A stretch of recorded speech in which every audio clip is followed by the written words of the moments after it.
You recording? Yes. Hello, my name is Wolf Hunter.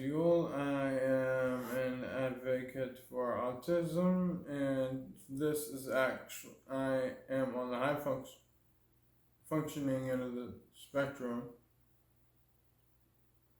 I really hate autism.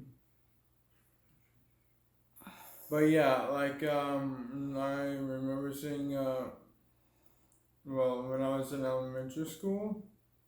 Okay, now we're gonna have to restart. That hawk distracted me. The hawk did. It's okay. Yeah. Plus, I had a nightmare a few months back, and I've been like most of my dreams actually do happen. So, but yeah, back on track. I remember in elementary school, I went to Vineville Academy Magnet School. You had to be specially selected to go in. Yeah, but it was not autism related. This was a language arts and drama school, wasn't it? Mm-hmm. And I met my first love there. And this is not during a play. Since she said drama, I will disclose that it was not a play. Me and her. Her name was Rosemary Hall. And I remember one foggy morning where all of a sudden, like, me and her, I had my first kiss, and then she said... She gave you a kiss on the cheek. Yeah. Why Rosemary? Well, me and her, we both stuck up for each other, stood up to defend each other. But I was a bit of a weakling then, so she did more than that for me, admittedly. That's okay. She was your protector, wasn't she? Yeah, and I was hers, and I was trying to be hers too. But yeah, that one foggy morning, she said, "Do you want to get married?" And I said, "Maybe when we get older." And then me and her, we made some rings, and then we did like a little marriage thingy. But I hope that she still remembers that, because I look back at the day with very much fondness. And I also remember a play that I did one time. Remember the play Ferdinand, the bull who did not like to do the bullfighting and stuff, and he would just like to love and smell the flowers, etc. Yeah, I think they come out with a movie about that recently. But yeah, I was playing as one of Ferdinand's brothers. So you were a bull? Yeah, and I gave a lot of it. I actually I went overboard. I went beyond the script. I started I'm bucking and all that other stuff too, which that stuff wasn't even in the script. So I just I was like, if I'm gonna do it, if I'm gonna play the part, I'm gonna give it my all. And so, yeah, and I remember like when I came down, after my part was over, I remember going back down and to where the part that we were, and man, my knees and my back were so sore, and I was like, when I looked at everybody, and then everybody looked at me like, "Alright, did you seriously just do that?" And I was like, "Yep." But yeah, I also remember this one time when I was in pre-K. No, I was in this class with some of my fellow autists. One of them was Edion Moss, commonly known as Edion Shines now. You may not want to give last name, sweetie. Oops. That's okay. But yeah, we played Batman and Robin. I always played the Joker, and I used to creep him out by saying, "Uncle Christmas." Yeah, I used to do the Joker voice so good, and I'm not talking about the psycho Joker now. I'm just, well, he was still kind of psycho, but I'm talking about the old Batman and Robin cartoons. Yeah. What can you I remember being a room mother then, and all the other kids were in their desks.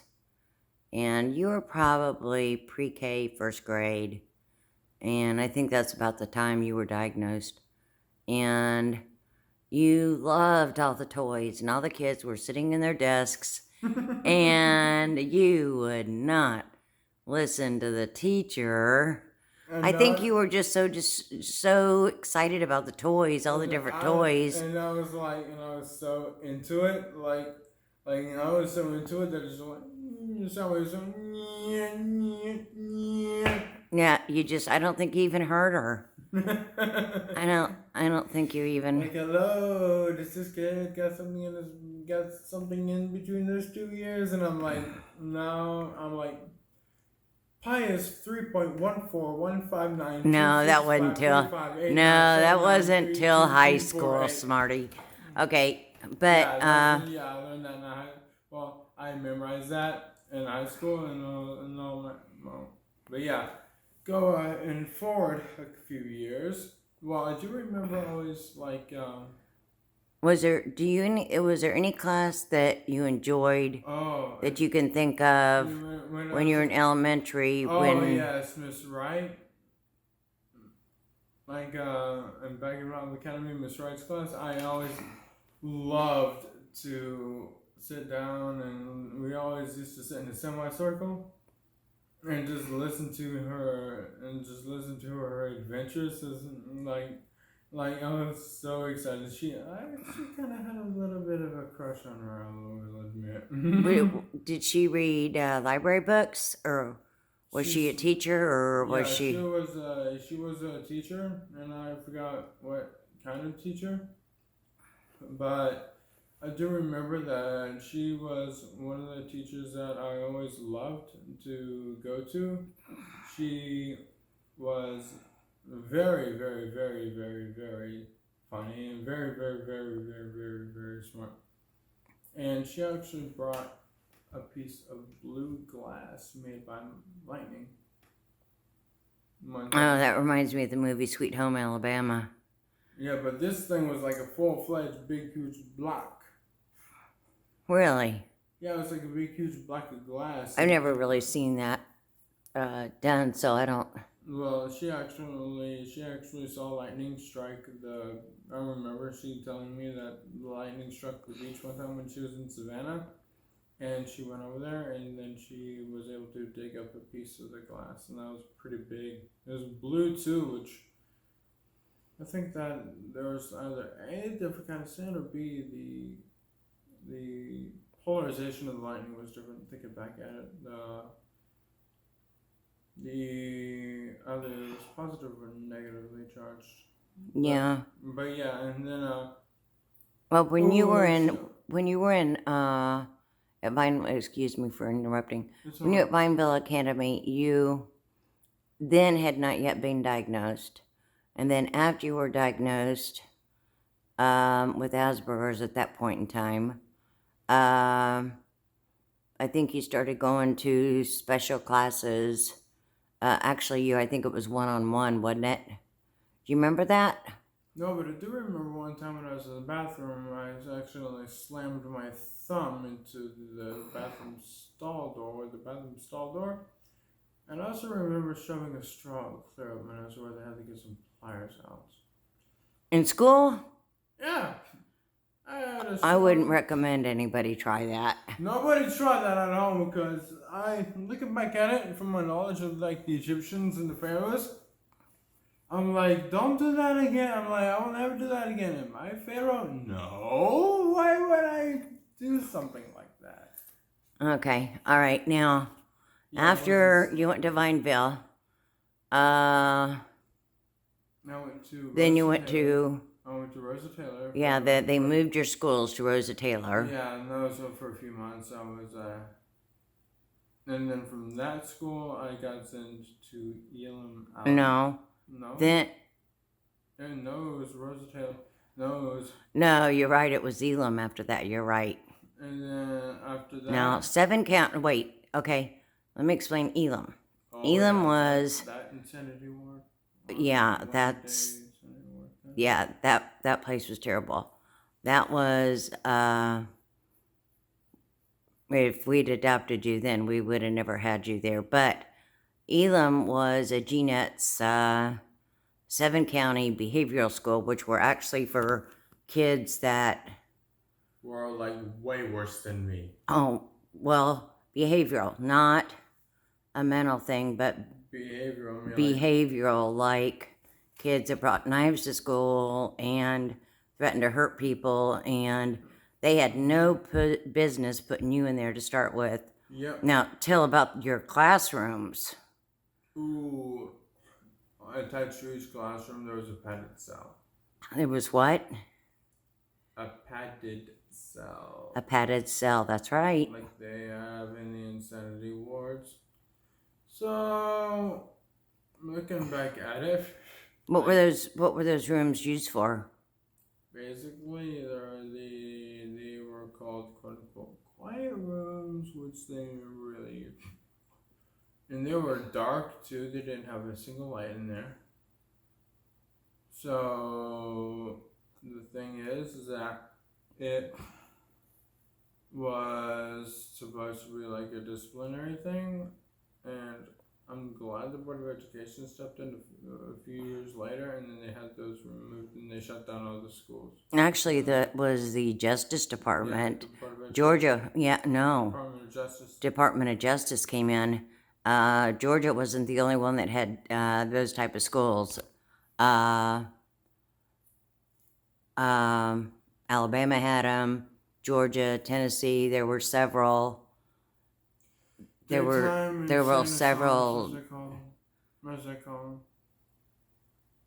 They were like people in straitjackets there. They were that bad. Yeah, I remember Mouth guards. bringing. Straitjackets full. Yeah, but I'll tell you what, you learned some really bad stuff in that school from those bad kids. Yeah, but I actually You were heck on wheels. Yeah, but the reason why I was able to get out is because one of my teachers, well, one of my students, one of my fellow students, he actually picked up a pair of scissors and was going to stab one of my teachers with it, and I stopped him from stabbing her. Yeah. The way you got out was because you got a grant to go to Woodfield, which was an autism school, supposedly autism school. Which they taught a few grades down. It was for a little bit lower functioning autism, but I think because they always taught everything like a grade back from the actual grade that they said that they were. And so after that, after Elam, I went to Woodfield, and I had so many disciplinary referrals. It's like What are you talking about, at Elam or at Woodfield? Woodfield, and some at Elam too. But yeah, I had so many disciplinary referrals at Elam. Like I counted a total of 65 in 1 year. Well, I'm not sure if there was that many, but I can understand why. I mean, one time when I went to a cookout for your class, and one of the kids there was running around pretending that the umbrella was a penis, and that was nasty. Yeah, it was nasty. But what happened is in order to fit in, because you like people, you would do the same stuff, and you thought the idiocy. Yeah, but you didn't know that at the time. Yeah, looking back at it, I'm like, you load of idiots. Yeah, but Wolf, you were a darn, you were a dang idiot then too. Well, it's not. It's not that I didn't know any better because I was just trying to fit in, but when I got out of Elam, after I got out of Woodfield, that's when we adopted you. And then I was heck on wheels still for like 1.5 years. Well, we homeschooled you for up 2 grades, a year and a half. You want to explain your experience with homeschooling? Oh, yeah. It was kind of yeah, it was pretty difficult. I was a stubborn rebel, and I still kind of am. You tried my patience, that's for sure. I was testing you. Oh, yeah, right. You passed. I did. Well, thank you. Just had to test, just like I was analyzing the situation. I had a scientific reason for it. Yeah, it was called playtime. I will do anything in the name of science and discovery. Yeah, because we spent lots of nights. It was like a power of the wills. I wasn't giving up, Yeah. and you weren't giving up. Yeah, I wasn't giving up because I was like, let's see how far I can stretch this. Let's see how far till she crashes. And after that, I went to. Okay, now, when you were homeschooling, though, were there any of the classes? I mean, you had standard English and history. I remember this one vocabulary game. Yeah, it was like a ship and had to do with like an energy, going through like an energy crisis or something like that. And I had to get the right definitions and then it unlocked the codes and stuff. Do you enjoy that? Yeah, that was actually one of my favorite ones. And then math didn't come so easy then for you. But I really didn't understand the concept of mathematics then, but yeah, I also I loved to study like other stuff as well. Oh wait a minute, that's until I got to high school. But yeah, when I was after homeschooling. Okay, wait. Let's back up. What topics did you enjoy with homeschooling? I really don't remember. You don't remember? All you remember is late nights? Pretty much. We did spend a lot of late nights. Yeah, that was the main thing I remembered. But yeah, when I got down to when I got down to middle school, like after going from homeschooling back to public school. Okay, do you remember why we did that? So I could be in with people, and also to give you a break. Actually, that's not why. You don't remember? You really don't remember.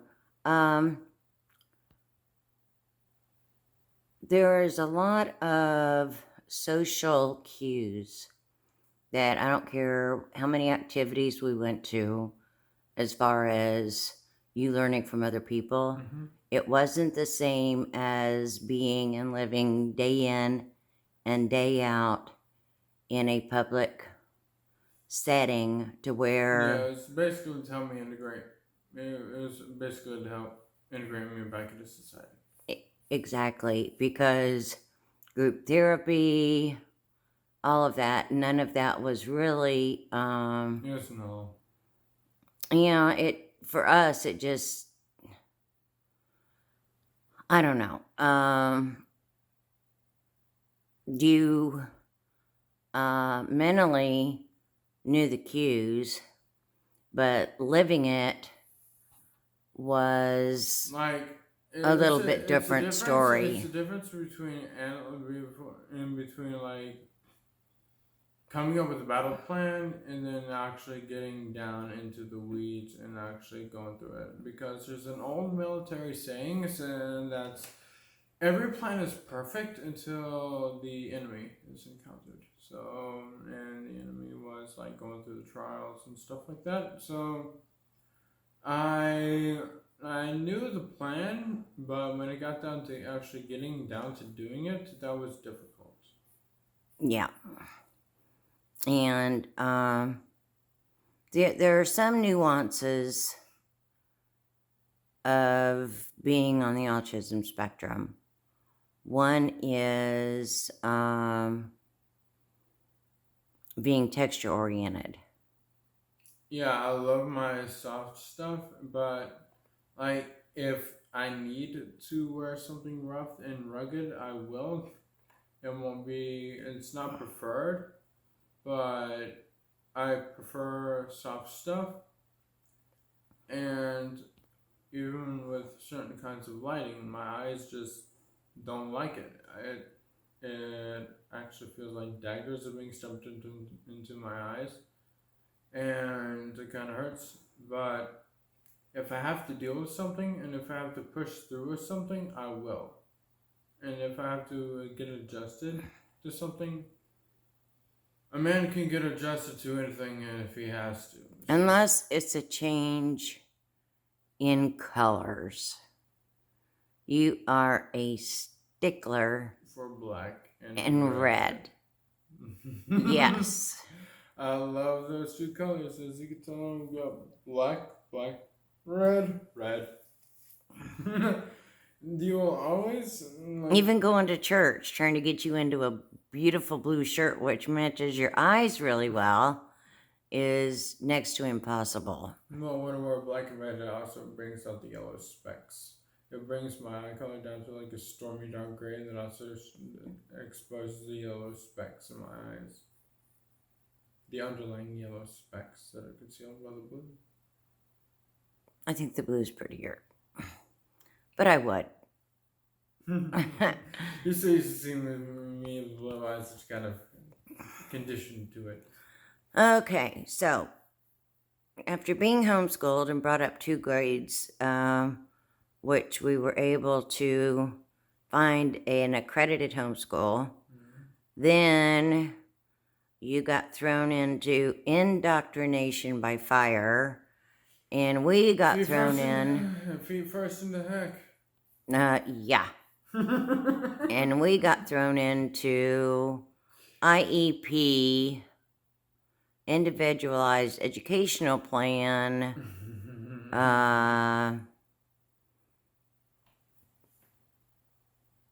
which by that time we really didn't know a whole lot about.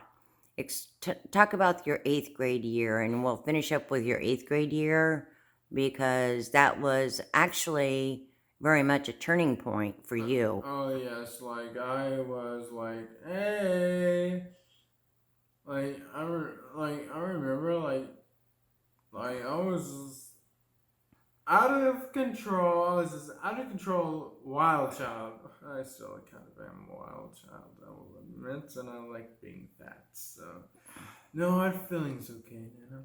I'm still the crazy wild child. Okay. Crazy in a good way, though. Yeah, that's right. But yeah. So. Yeah, I remember like. Okay, let's. Okay, wait. Before that, when your first few days or few weeks of your 8th grade, which is hard enough with a regular kids, to be honest with you, that transition period, goodness, is hard. But did you almost feel like it was your playground? The 8th grade with all the kids was sort of like your playground? I never thought about that till just now. I think part of me did. And also I was kind of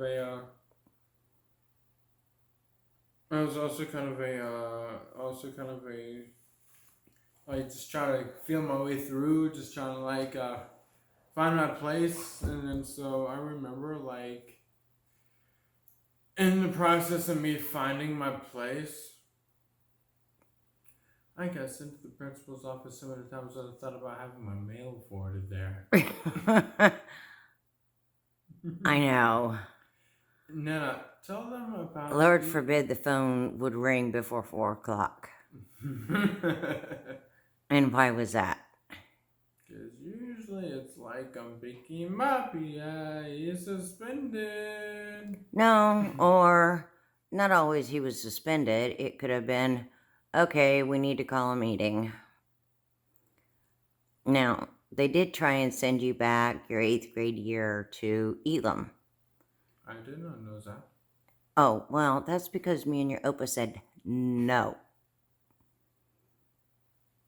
We had found out before that as parents, we had the educational rights to be your advocates and to say no. Thanks for doing that, because I wouldn't have been able to go into high school and show them what I was made of. Yeah, we told them no. You were not going. I remember the superintendent was there, the principal was there, all the teachers were there, and everybody's pushing, and me and your Opa said, no. Will of Iron. That's right. I'm glad you guys had that, because after the 8th grade, during the last few parts of the 8th grade year, I made an honest decision. I used my willpower to basically say, hey, I'm not going to get any more of these office disciplinary referrals. I'm not going to get any more detentions. And you didn't? I didn't. You did not get a single detention, office referral, etc. your entire high school year. Mm-hmm. Years, I should say. Mm-hmm. Freshman through senior years. We're very proud of you. And it took a lot of guts. But to be honest with you, I think I stayed up late at night and rewired my brain. I've learned how to rewire my brain and how to don't try this at home, because you could actually mess yourself up. Don't try this, because I did this multiple times, and it kind of breaks down part of your personality, and you rewire your brain. Sometimes you're actually a little bit too smart for your own good, and you shouldn't be doing things that you try to do. Yeah, I remember studying in history about how some of the POWs were actually turned against their own nation by being sleep deprived, and then their captors rewired their brain, and then they sent them back to fight against their own comrades, and then they succeeded. But I learned how to rewire my brain. I don't rewire my brain like that, but I do rewire my brain into take different qualities and stuff that I want, and then I wire that in that. But yeah, when I was in high school, I remember my senior year being a student teacher translator. My pre-calculus teacher, Miss Kirti, she was talking in all these highly advanced mathematical terms, and so I kind of translated what she was saying to. I was talking from college graduate, highly advanced, highly smart person, to a high schooler, and I was able to translate that, and I was able to help my students out by telling them what I knew, what she was saying. I also remember being an ROTC all 4 years of my high school career, and that was fun. It gave me I lost my mother when I was 1.5, my cousin of mine in 2013, and so that really helped fill up some holes in my heart.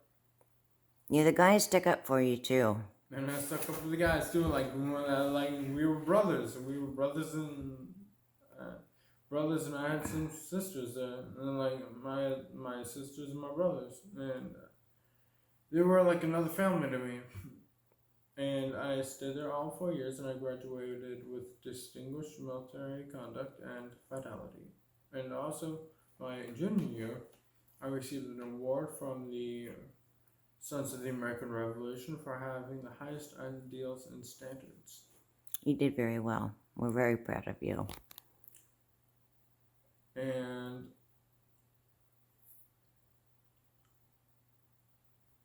one more thing, okay, now. We don't want to. We don't want these to get too long at one time. Okay. But yeah, one of the things that I also remember doing in high school was chorus. Chorus, I loved chorus. We were music is the way that the soul speaks to that one soul speaks to another, and one single note in a song can cause a nation to rise and a nation to fall. That's what you told us in your last video. Yep, but yeah, when I was in chorus, it was like all of our souls, just all of our voices, our souls, our hearts beat. They were beating as one. Our hearts were beating as one. Our souls were melting into one single voice. And I swear, if we were all at like some kind of high note, that all the glasses in a 10-mile radius would have broke. We were that good. Okay.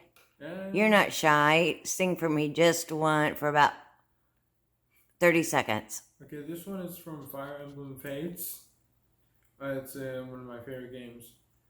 You are the ocean, gray waves destined to seek life beyond the shore.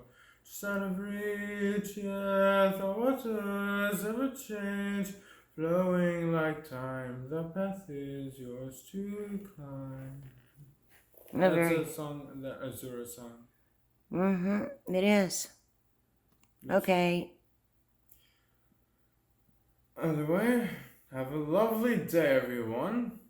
And for all my Fire Emblem Fates fans, for Noah, for Hoshiro, and for Vala. So, have a lovely day, and see you next time.